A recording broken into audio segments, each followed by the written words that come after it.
Curious George, Snowy Day.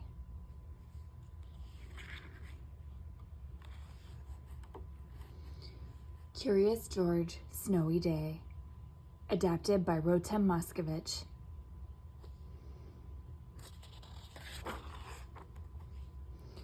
George woke up to a wonderful surprise.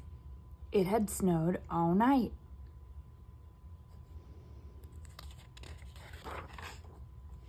George was curious about all that clean white snow.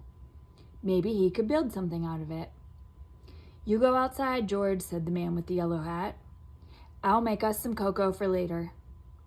This was going to be a perfect day. George went out to play. Uh-oh, he sank right into the fluffy powder.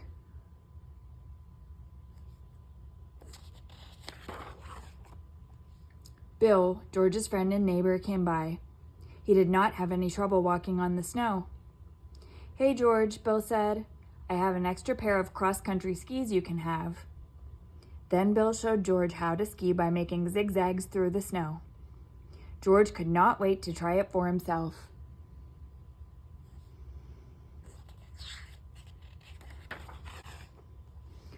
With skis, George could stay on top of the snow, and he followed Bill uphill.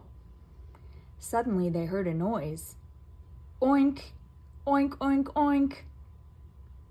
Bill said, "I'm going to go find out what that is. You wait here." George waited on top of the hill in the cold. His house looked so small and warm.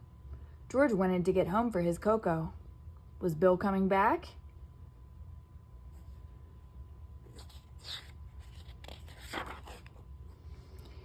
"Hey, George," Bill shouted from the bottom of the hill. "I couldn't find whatever made that sound, but I have to head home now. Keep the skis and have fun." So George did, for a while. When George was tired, he skied down the hill toward home until he hit a rock. His skis flew off, and George tumbled the rest of the way down.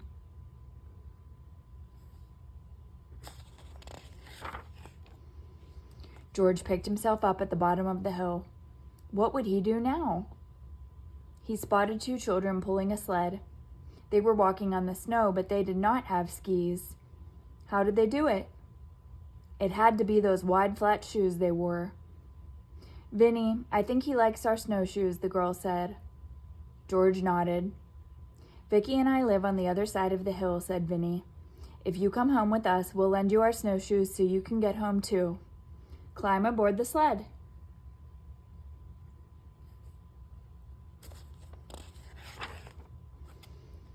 It was fun to sail down another hill, but now George was even farther from his house.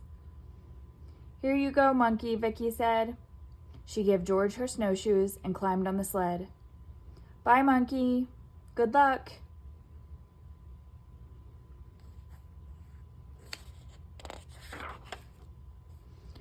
George began his long journey home. He was cold and tired, and climbing up the hill was hard work.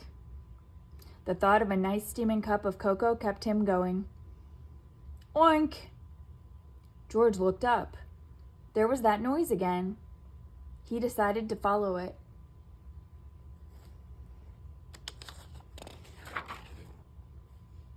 A cold, lost pig! What was he doing out here all by himself? And how could George rescue the poor pig? George remembered how Vicky and Vinny had rescued him. What George needed was a sled. It had to be flat and big enough for the pig to sit on. A fallen sign nearby looked like a good choice. What a ride!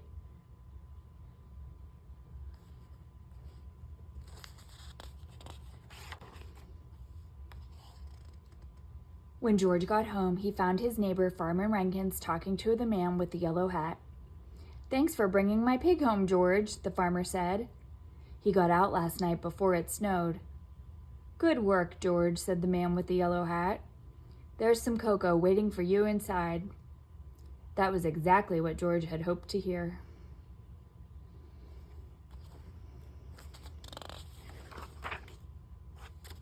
Skiing, snowshoeing, sledding, and now cocoa. It had been the perfect snowy day.